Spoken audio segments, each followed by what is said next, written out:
आज मी बनवलेला आहे हेल्दी पिझ्झा. तर हा पिझ्झा लहान मुलांसाठी एकदम हेल्दी आहे. तर मी चपातीपासून पिझ्झा बनवलेला आहे. तर फार असं काही लागत नाही हा पिझ्झा बनवण्यासाठी. अगदी झटपट बनतो, 15 मिनिटात बनतो. अगदी कांदा, टोमॅटो, सिमला मिर्च टाकून जरी तुम्ही बनवला ना तरी देखील एकदम छान होतो. जरी तुमच्याकडे बटाट्याची भाजी असेल अगोदरच बनवलेली, तर तुम्ही ज्या भाज्या तुमच्याकडे घरामध्ये असतील त्या भाज्या टाकून तुम्ही हेल्दी असा पिझ्झा बनवू शकता.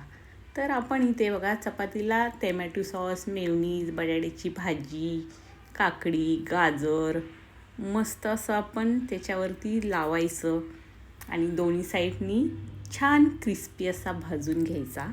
आणि चीज असेल तर आणखीनच छान.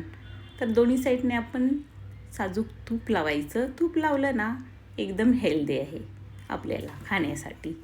तर दोन्ही साईडने आपण एकदम क्रिस्पी असा हा पिझ्झा भाजून घेऊया.